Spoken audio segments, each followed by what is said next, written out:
So let's do a follow-up to the story we did yesterday about how the FBI has been censoring information on behalf of the SBU, that's Ukraine's military. That accusation is supported by a new round of Twitter files from journalist Matt Taibbi. He released this partly in response to the conversation when the report came out showing that the FBI had been working at the behest of the SBU in order to censor information on social media. I guess some people said, that's not really censorship, not a big deal. This is the report we told you about just 2 days ago. Maybe they just were asking politely, which, yeah, they could do. Well, why would your government be asking politely on behalf of another government? That's interesting. And, you know, why is this a thing? Now, a recent court case has said this can no longer be a thing, which we're going to talk about in a second. But I feel like Matt Taibbi just needed to show us even more how cozy this relationship has been between the federal government and social media controlling what we can and cannot say. We know this on this platform. We know that the rules that we are forced to comply with are according to one narrative only, and you're penalized for going outside that box. So we have to tread lightly, walking on eggshells. So let's get to I want to go over this report one more time. So the FBI report that talked about the report saying that the FBI was working at the behest of the SBU, shockingly, did not get a lot of media coverage. Didn't see it on mainstream media, didn't see it on the homepage of the Wall Street Journal or the Financial Times. You would think that it would, but no, they are not interested because they can't be critical of Ukraine at all. Oh, and they don't have the First Amendment over there, so it doesn't really matter, you know? That's like, that doesn't apply over there. It's Ukraine. Sure, yeah, but our media is not interested in telling you what your government is up to with your tax dollars when they're working on behalf. I mean, you can't be a person working for the government on behalf of a foreign country, but I guess you can be an agency that works on behalf of the foreign government. This round of Twitter files shows, again, Elvis Chan. He's the San Francisco agent for the FBI. We've talked about him so many times, seen his name so many times around the Twitter files. And he's telling Twitter what accounts to censor and which ones to boot. Here's the emails we saw just 2 days ago in the first report where he's talking to Facebook. He gave them a whole spreadsheet of accounts that he wanted taken down.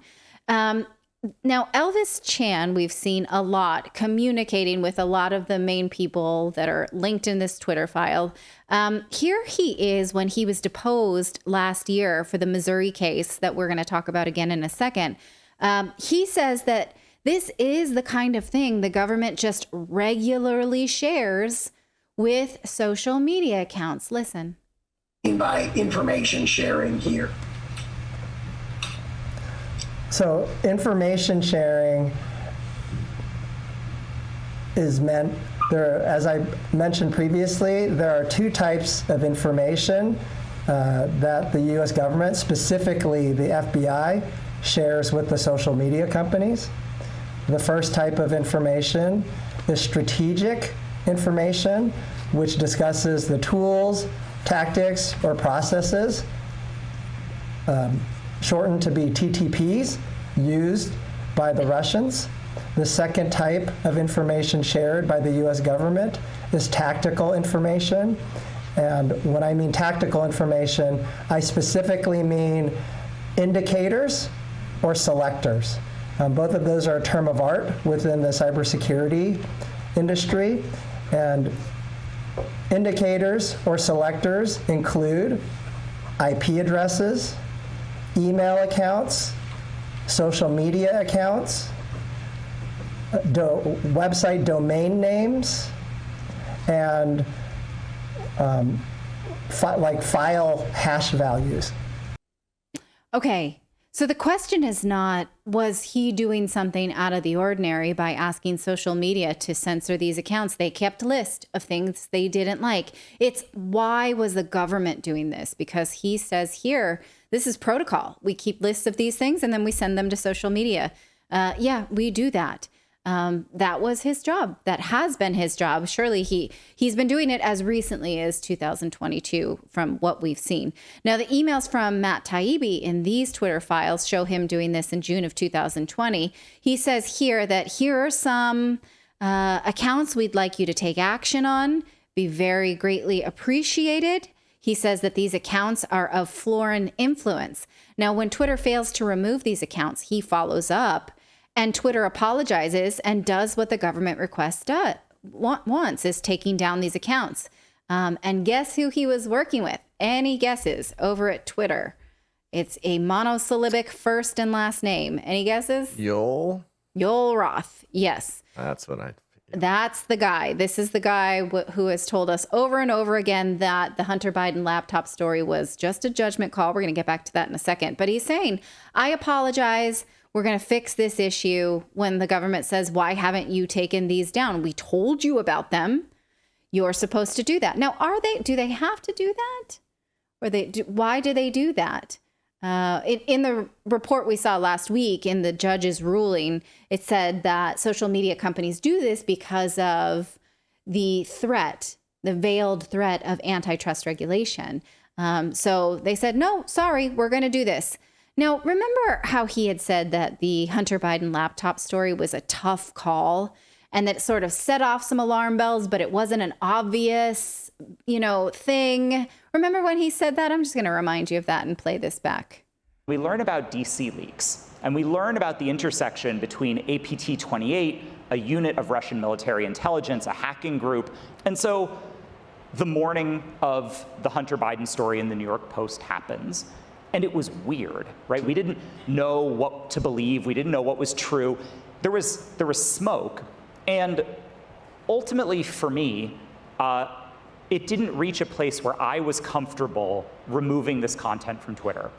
But it set off every single one of my finely tuned APT-28 hack and leak campaign alarm bells. So it looked possibly problematic. Everything about it looked like a hack and leak. That's a lie.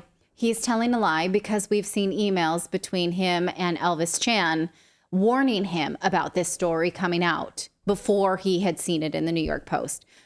We've seen copious email exchanges between Yoel Roth and Elvis Chan. He was not acting on his own judgment. He never was. He was getting instructions from the federal government. He's lying here by saying this was a tough one. It was a personal conundrum.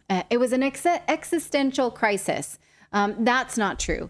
This Twitter files from Matt Taibbi shows that the accounts that Agent Chan told him about were not even necessarily foreign actors, and Twitter couldn't verify that. See here, it says this one that they told us about came back as Canadian. And in fact, Yoel Roth actually then reaches back out to the FBI and says, can you tell me why these accounts were flagged? It's okay if you can't tell me, but I'd like you to tell me. He says, it wasn't clear cut on this. And so I recognize the Bureau's ability to share sourcing information. But if you can tell me why we did that, you guys, I don't know what to say about that. He's literally saying, I'll do what you tell me to. It doesn't set off his whatever finely tuned things that he told Kara Swisher about. He's doing what he's told. There's no setting off finely tuned alarm bells. It's I'll do what you tell me, even though it doesn't set off any stinking finely tuned alarm bells. What a liar. It's a lie. And I cannot abide that. You going to say something, David? You're poking in you want to say something. Okay. All right. Anyway, the FBI didn't have any burden of proof here. This is just the FBI absolutely deciding that it will make things happen in the world without having to take something to court, without having to get a grand jury, without just deciding it should be like this. We're going to go into social media and make it be like this. They should not be able to change society without due process, and especially not act on behalf of foreign governments. Now, again, this is the kind of thing that is not supposed to happen anymore, because on the 4th of July, we got a ruling from a federal judge that U.S. government agencies can no longer reach out to social media companies in order to censor content. The Justice Department appealed that ruling, saying, please let us keep doing that. We'd like it. but the judge denied that appeal. So it is now supposed to be law that they can't do things like this anymore. What Agent Chan just told them that they do, they're not supposed to. Whether or not they've stopped, it seems like they were really addicted to doing this. So I don't see how they could just stop so easily, but they're not supposed to. Could you imagine, though, if, like, what would happen if, let's say, like an American company like YouTube, if the SBU was just directly going to them and having them censor Americans, like that, there would be an absolute just like hellstorm from that. Yes. But if you add the FBI as an intermediary, then it becomes okay. That just blows my mind. Like it's the same thing, but you're just adding the FBI in it just for, I guess, to lessen the blow. I don't know, make it more legal. Right.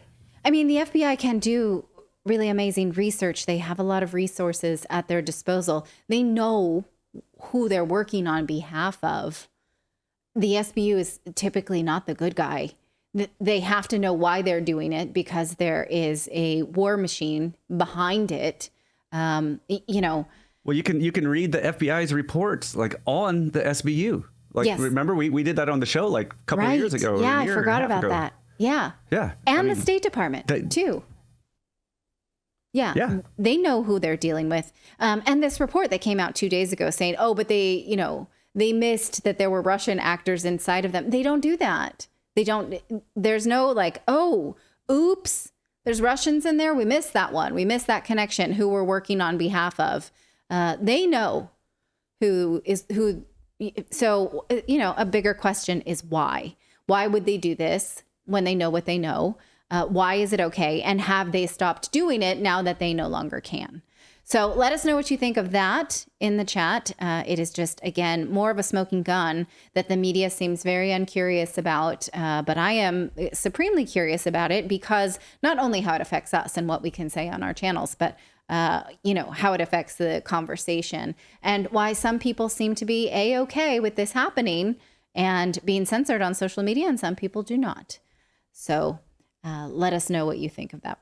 Thank you so much for watching this segment here at Redacted. We are live every day at 4 p.m. Eastern Time, trying to share the stories that the mainstream media will not cover. You should also come over and join our community of Redacted Rebels over at redacted.inc. That's our private locals community where we can share exclusive content that we simply cannot share here on YouTube. Come over and join the rebellion together right now by going to redacted.inc. We'll see you next time.